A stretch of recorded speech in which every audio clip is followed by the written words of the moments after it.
Jake's journey in this movie is he's still a warrior, but now he's a dad, so he's still reckless, but he's got a bigger responsibility now. I think what Jim has done with this movie, he's made this movie an experience that you're going to feel in the cinema, not just see.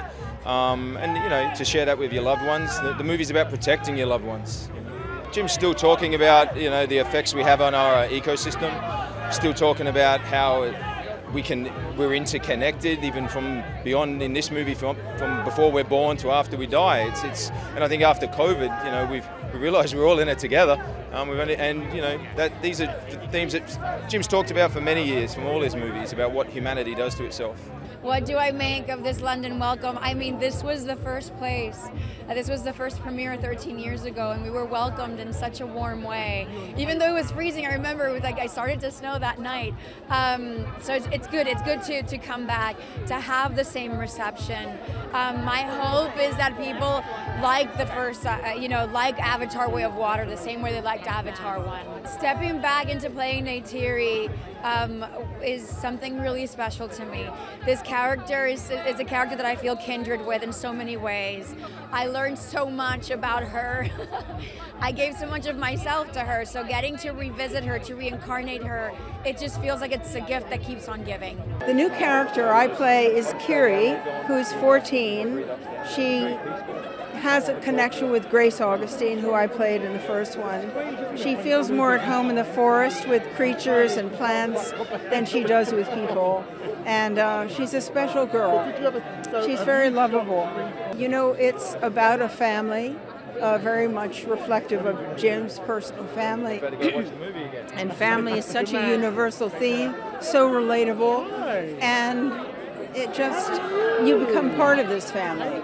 And you go with us through all these different challenges and different high points, and it's an incredibly immersive experience. I would say don't even buy popcorn.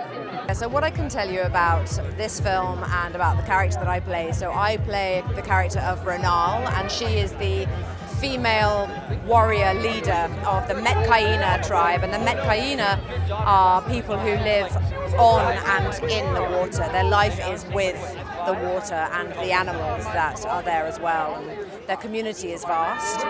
My character is fiercely protective of her community. So the Sully family run to us for sanctuary, and my character isn't so sure whether she really wants them to move in, so there's some sparks that fly.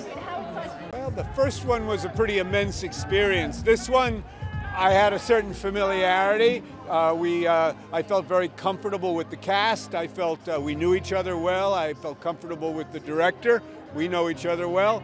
And but it was a deeper experience for me because the Colonel Quaritch, my role, he's gone deeper. You know, it's a pretty deep dive in every sense of the word. I think they can expect to be awed. They can expect some tears, because there's some sadness in the film as well. But there's so much beauty that I think it's an experience that every filmmaker, every film goer should have. This film is designed to bring people back into the movie theaters.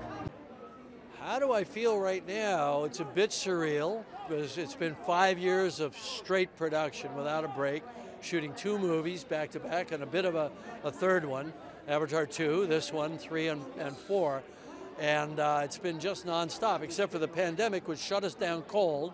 So then panic, you know, are we even going to have theaters to put our movie into, even if we can get it done, you know? And so here we are, people are coming back to the cinema. Cinemas are full again. So it's pretty exciting. Look, 3D is great. The film was authored in 3D as opposed to it just being slapped on later. It sucks you in, it draws you into the movie. Some people don't like 3D. That's fine, go see it in 2D. We're very proud of our 2D presentation, CinemaScope compositions and so on. I mean, it's a gorgeous film regardless. But if you like 3D, you're gonna love this movie. Well, we take our sustainability very seriously. It not only is a theme of the movie, but we made it a theme behind the camera.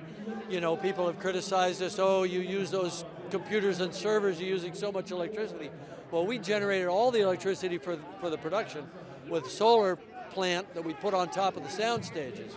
So we're actually net carbon negative across the whole production. We were very, very, you know, meticulous about that. And I think all productions should do that. I mean, Hollywood should lead, or the movie industry should lead.